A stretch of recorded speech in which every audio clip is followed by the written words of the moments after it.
Армысыздар, ардақты ағайын, біздің тікелей эфирімізге қош келдіңіздер. Енді бүгінгі тікелей эфирге қосылатын жандардың қосылғаны күткенше, кішігірім сіздермен бір викторина ойната тұрсақ. Есім мақсат болады. Мен сіздерге қазір сұрақ қоятын боламын. Егер сұрақтың дұрыс жауабын табатын болсаңыздар, мен сіздерге сыйлық беремін. Ескере кетейін, яғни осы дәл тікелей эфирді соңына дейін көрген адамға біз соңында сыйлық береміз. Ол жерде де тағы қосымша сұрақ қоятын боламыз. Ең алғашқы сұрақ: дәл қазіргі тікелей эфир қай қалада өткізілуде? Қымбатты достар, ең алғашқы қай жан дұрыс жауап береді, сол жанға біз қазір өзіміз арнайы дайындалған сыйлығымызды жіберетін боламыз. Дәл қазіргі тікелей эфир қай қалада өткізілуде? Біз оны айтпаймыз, қазір сіздер оны видеомен көретін боласыздар. Әзірге ол құпия. Яғни біздің достарымыздың қазір қосылғанынша тағы да қайталаймын, сұрақ: дәл қазіргі тікелей эфир қай қалада өткізілуде? Керемет достар, қазір менің көмекшілер маған хабарлады. Яғни дәл қазіргі таңда жеңіске жеткен адамдар бар екен. Әзірге онда дұрыс тапқан жанға біз бәйтеректен өзіміздің әріптестерімізге тікелей эфирді ұсынсақ. Дәл қазір тікелей эфирді біздің бәйтеректе тұрған әріптестеріміз қабыл алатын болады. Сыйлық ұтқан жан, сізге қосымша біз сыйлығыңызды арнайы өзіңізге жіберетін боламыз. Біздің бәйтеректен Нұрсұлтанның қазір тікелей эфирге шығып, керемет бір жолдау, ән арнайтын болады сіздерге.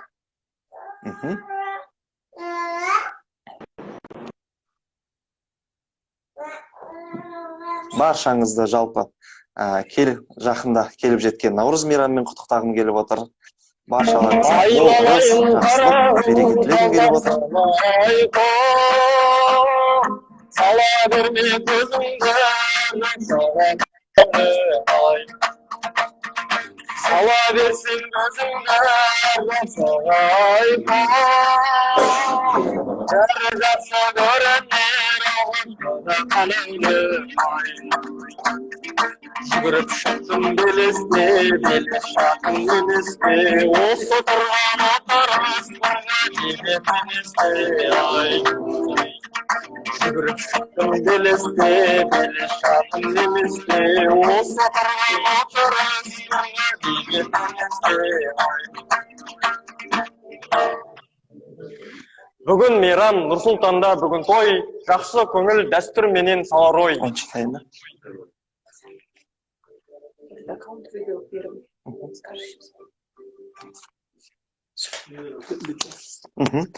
Бірге болып сіздерменен бүгін біз Наурыз тойын көңіл күймен тойлаймыз. Армысыздар, ардақты ағайын, Нұрсұлтан орталық филиалының бүгінгі ұйымдастырылып отырған тікелей эфиріне қош келдіңіздер. Бүгінгі тікелей эфир, яғни өзгеше форматта өтпек.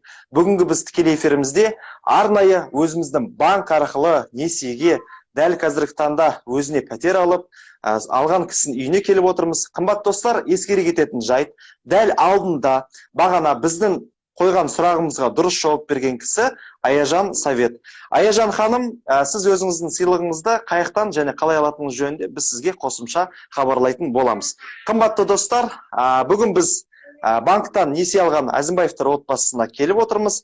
Ең алғашқы бастау сөзін орталық филиал директоры Матай Жансұлтан Орынбекұлына бермекшіміз.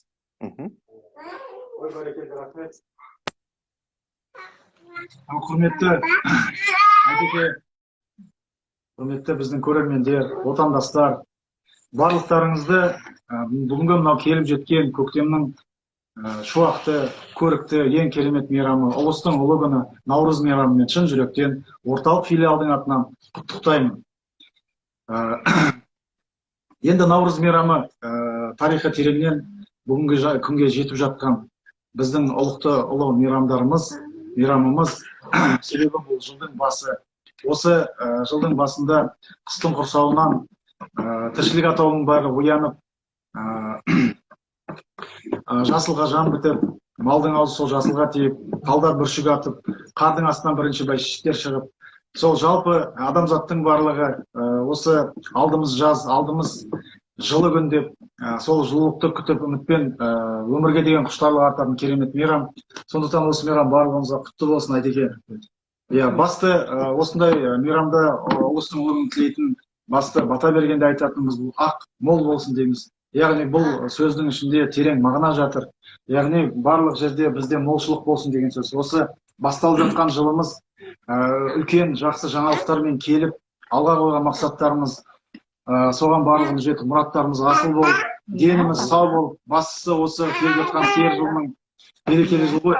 Осы жылы әрбір қазақстандықтың отбасында береке, ырыс, несібе мол болып, дендері сау болып, осы біздің отбасы банкімен бірге алға қойған мақсаттарына жетіп, әрбір қазақстандық баспаналы, паналы болсын. Әумин.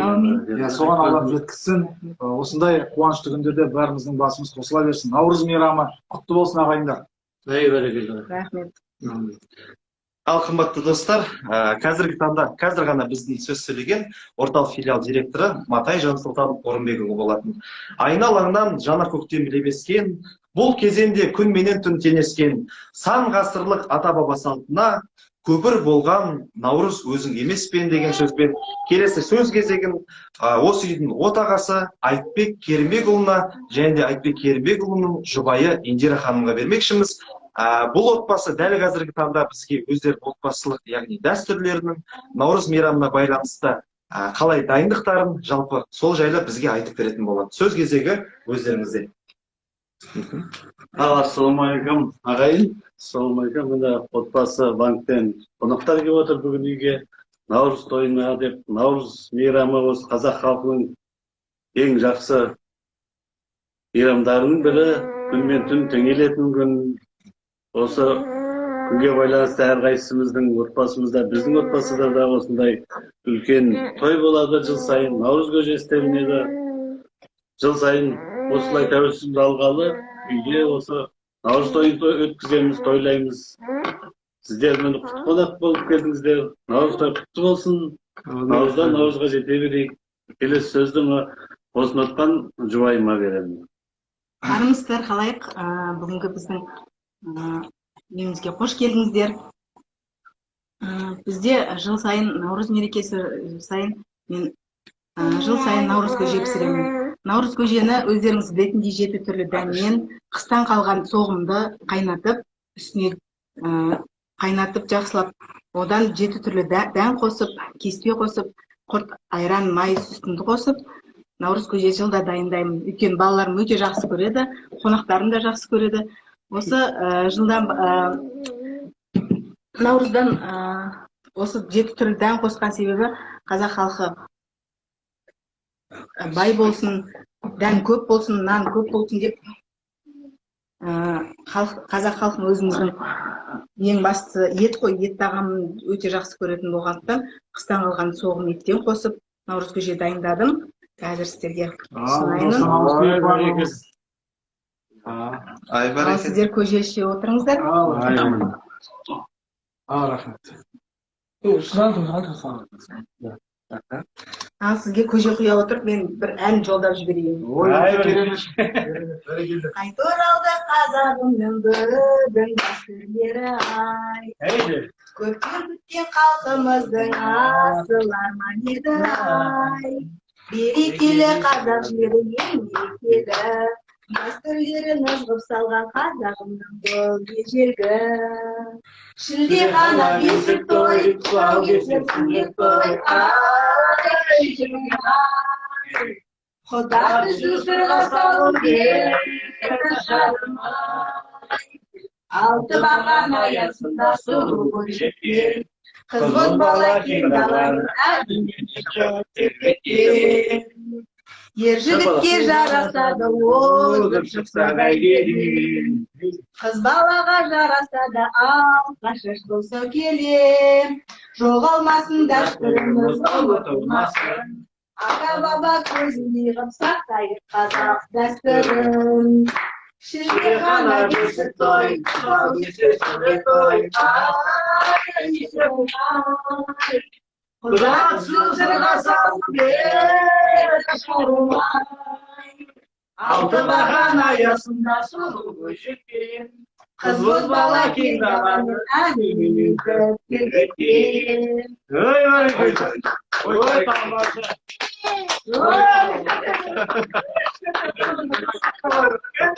Ал енді осы сәтті пайдаланып наурыз жаңа жылдың белгісі біздің қазақ халқының ең жақсы мерекелерінің бірі.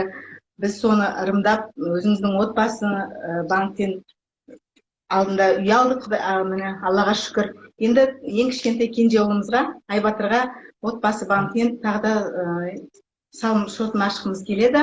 Ол салым шот ашуды осы үйді алуға себепші болған ағай бас кеңесші, білікті маман, отбасымыздың жақсы құрметті қонақтарының бірі, досымыз әрі Ерболат мырзаға береміз. Енді Құдай қаласа, онда кішкентай бөпеге ашайық шотты. Ашат балаң өзін алып кел. Ай, бәрекелді. Өзі қалыпсыз. Бәрекелді. Ал шапалақтап қояйық. Ал осы ұлымызға Құдай қаласа жақсы үй бола берсін деп, болашағы жарқын болсын деп, үлкен ер азамат болып өсе берсін деп шот ашқымыз келеді. Және осы шот ашып жатқан кезде біздің менің қызым, апасының қызы Арайлым жақсы бір күй тартып берсін. Кән Арай, әке. Кән отыра.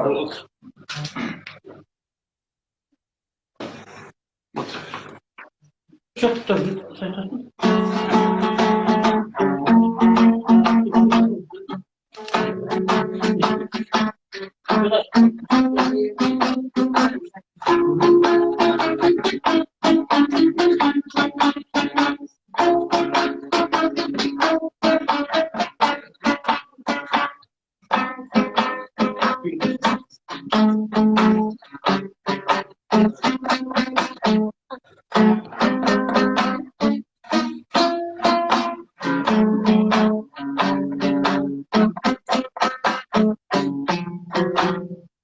Ой,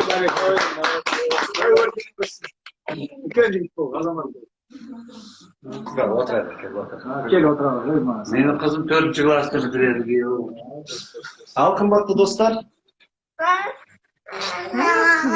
Иә, саған мен ашып отырайын, ка? Міне сен бер аға.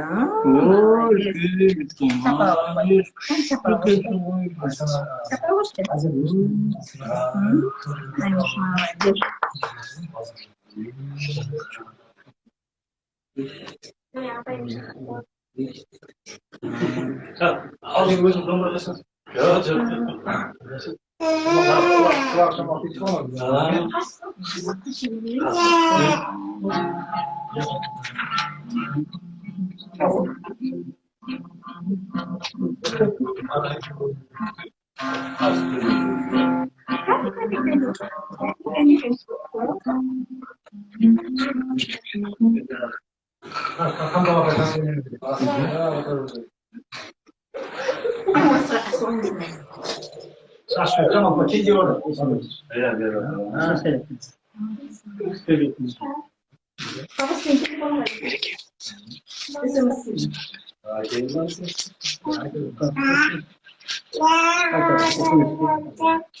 Ал қымбатты достар, дәл өздеріңіз қазір байқап отырғандай, наурыз мейрамында жаңа қадаммен, яғни дәл бұл жерде жақсы сөз, жақсы ниет жарқын істеп, біздің кеңесші лидеріміз Ерболат мырза, яғни кішкентай балаға, жаңа қадамға, жаңа алысқа, жаңа баспанаға деп, жақсы ырыммен, жақсы ниетпен салым ашуда. Ереке, жалпы қалай, салым ашылды ма? Ашылып жатыр, міне. Жаңа ашылып болды, енді тек туу туралы куәлігін енгіземіз қазір. Сосын мамасының жеке куәлігін енгізсек болды, ашылады. Сәл сұрай тұрыңыздар, мінекей. Қазір қуанышты сәт алды деп қояйық.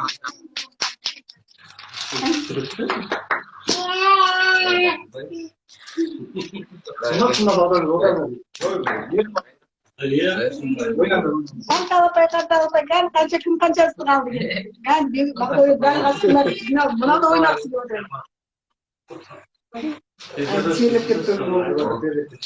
абайдан тамақтан.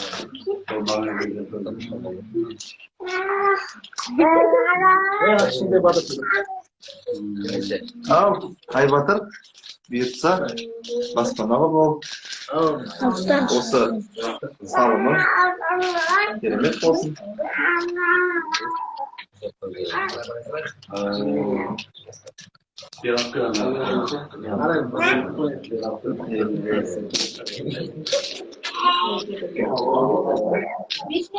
Ал, алақа құтты болсын! Міне, Айбатыр бабамыз. Міне, бүгін құрметті қалай, құрметті достар, құрметті қазақстандықтар, міне бүгін тағы да тамаша күн, Наурыз мерекесінің аясында, осындай тамаша күнде біздің банкіміздің клиенттердің саны бір адамға тағы да көбейді. Ол Айбатыр Айтбекұлы.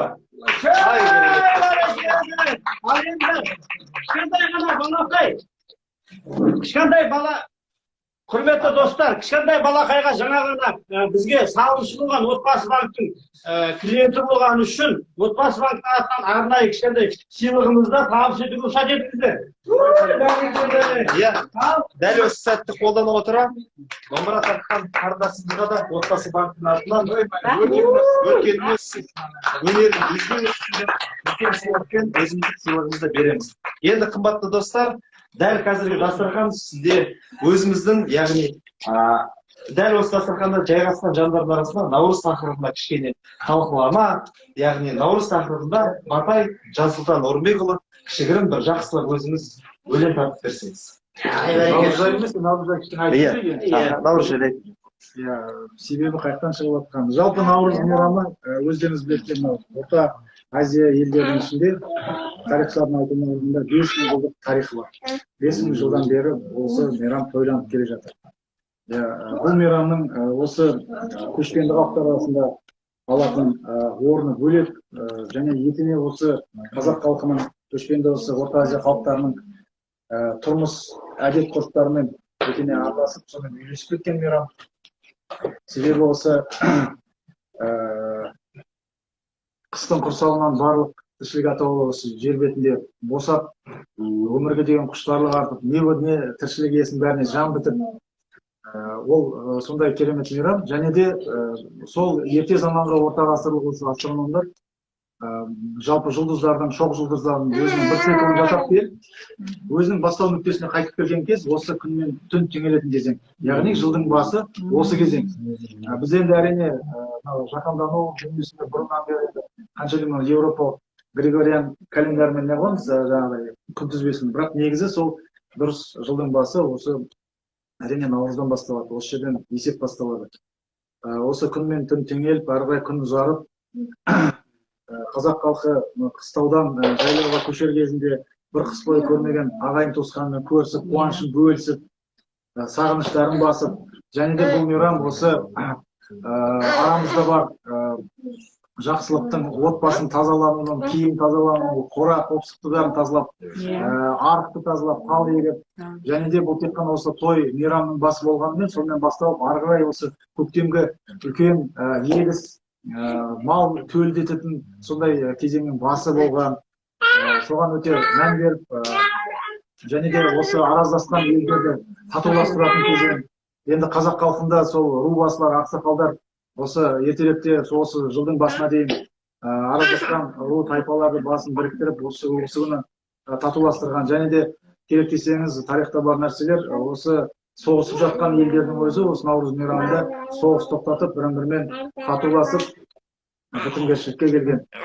Және бұның ары қарай мағынасы өте үлкен. Бұл наурыз мейрамы осы қазақ халқының өткенімен осы бүгінгі күн болашағын бірлестіріп тұрған мейрам десек болады. Осы мейрам арқылы біз өзіміздің әдет ғұрпымызды бүгінгі таңда өзіміз қайталап, және де бұл мейрам тек қана осы дін мейрам деп қабылдау өте қате ұғым. Себебі бұл енді қалай болғанда да кейбір ислам дінін қатаң ұстанатын елдердің өзінде наурыз мейрамында шектеу бар, тыйым салынған. Сирияда бар. Және Түркияның өзінде қателеспесем 91 жылға дейін бұл мейрамға тыйым салынған, тойланбаған үкімет тарапынан.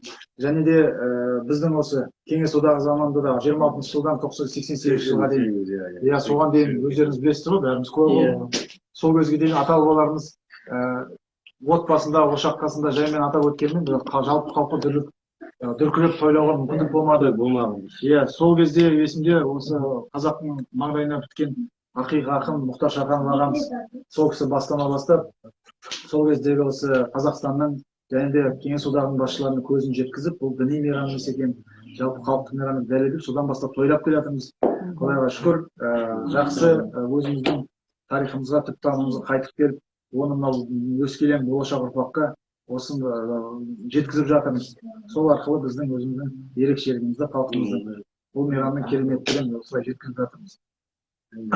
Және де бұл мейрам енді өздеріңіз білесіздер, әрқашанда осылай негізі 13 күнге дейін созылған тойлау.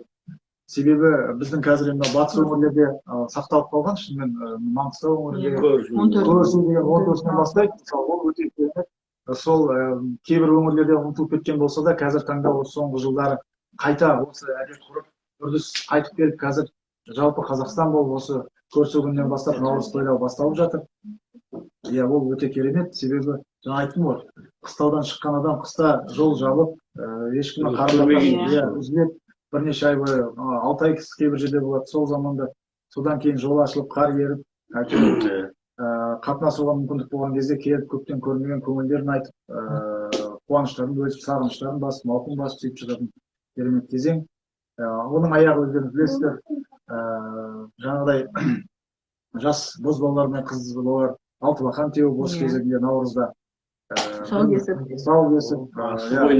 асық ойнап, және де бір-біріне жаңа көңілдерін сол кезде отбасын құрып жатады. Осы мейрамда.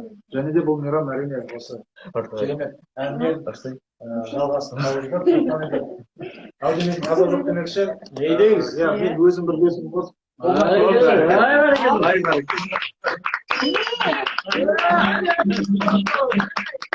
Bir әнді өзімізге қолмайды сіздерге тарту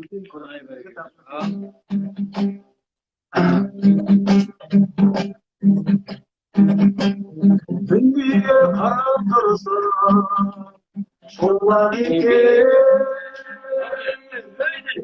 adamda bulur evi, onlar evi, anda varalım, oynadarım, aslanı bulur solar evi, anda varalım, oynadarım, kızları bulur solar evi. Жақсыдан жақсы туар жарқылдаған қарадан қарға туар қарқылдаған жақсымын деп жүргендер болып жатыр пайдасы өз басына жақсымын деп жүргендер болып жатыр Aynası öz basına ardılmaktır. Avulum köşep bara maydalımda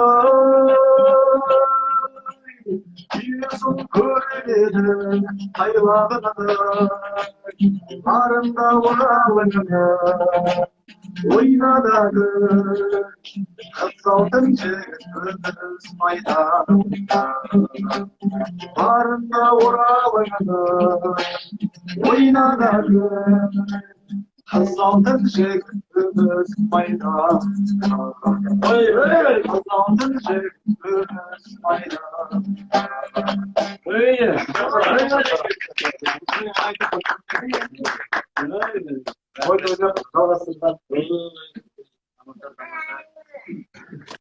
Ал қымбатты достар, бізбен болып отқандарыңыз үшін үлкен алғыс сіздерге. Дәл осы тікелей эфирге ең алдында қосылған кезде біз сіздерге айта кететініміз. Тікелей эфирдің соңына таман біз Нұр-Сұлтан қаласы атынан, яғни орталық филиал атынан сіздерге сұрақ қоямыз. Сол сұраққа дұрыс жауап берген жанға біздің арнайы сыйлығымыз болады деген едіміз. Біздің арнайы сыйлығымыз, қымбатты достар, келесідей, мінекей, яғни Нұр-Сұлтан қаласының бүкіл әдемі, көрнекі, ғимараттар бәрі дәл осы біздің арнайы сыйлығымызда бар делік. Енді сұраққа назар аударыңыздар. Қымбатты достар, жақсылап тыңдаңыздар. Ең алғашқы жауап берген жанға біздің сыйлығымыз бар. Сұрақ: Ақмола облысының тумасы, тарихи тұлға, батырдың есімі берілген даңғылдың бойында Нұр-Сұлтан қаласының орталық филиалының бас офисі орналасқан. Ол қай қазақ батырының есімі? Сұрақ естілді ма? Қайталап өтейін. Ақмола облысының тумасы, тарихи тұлға, батырдың есімі берілген даңғылдың бойында Нұр-Сұлтан қалалық орталық филиалы орналасқан. Ол қай батырдың есімі? Ең алғашқы жауап берген жанға біздің өзіміздің арнайы сыйлығымыз берілетін болады. Кәнекей достар, сіздер оны білесіздер достар, ол батырды. Қазақ елінен шыққан батыр. Сұрақтар қалай болып отыр жалпы? Ойланайық. Қайталап өтейін ба тағы да? Аха, табылды. Қазір ғана менің көмекшілерім маған айтып отыр, Мақсат мырза, біздің осы сұрағымызға жауап берген жан табылды деп отыр. Үлкен алғыс сізге. Яғни жауап берген жанға, қымбатты достар, тағы да ескере кетейік, Нұр-Сұлтан қаласының орталық филиалы атынан дәл келесі сыйлықты біз міндетті түрде сіздің мекен жайыңызға, Қазақстан Республикасы қай аумағында тұрсаңыз да сізге жіберетін боламыз. Енді қымбатты достар, келесі, яғни өстік бір батаға біздің басшы тарапынан кішігірім бір домбыра келді. Келесі бір бата кезегін дәл осы үйдің отағасына берсек, жақсылап бүкіл көрермендерге, біздің отбасы банкінің салымшыларына, осы тікелей эфирді тамашалап отырған жандардың бәріне жақсылап бір айтып болса, себебі Наурыз мейрамының тағы да бір бағыты, бұл Наурыз бата мейрамы. Себебі жауменен жерді көреді, батаменен елді көреді. Осы Наурыз басталған кезде барлық осындай дастарханның басы, аяғы барлығы осы батамен аяқталған. Сондықтан Айдеге өзіңізден Жәкемді бата сұраймыз. Аламин. Ұлыс мол болсын, ат мол болсын, қайда барсаң жол болсын, төрт күн ақты болсын. Ұлыс береке берсін, бәле жала жерге енсін. Ұлы халқын тоқ болсын, көйлектерің көк болсын, қайғы уайым жоқ болсын, қуаныштарың көп болсын.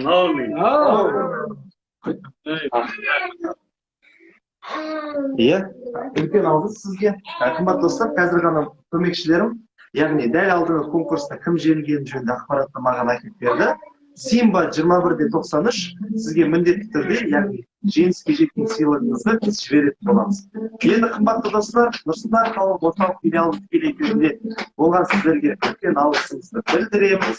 Жалпы Наурыз мерекесі, ол қуаныш мерекесі, ол жақсылық мерекесі, бұл біздің тікелей яғни Нұр-Сұлтан қаласы соңғы, яғни аяқталушының бірі болған. Алғыс, Наурыз мерекесі құтты болсын. Керемет.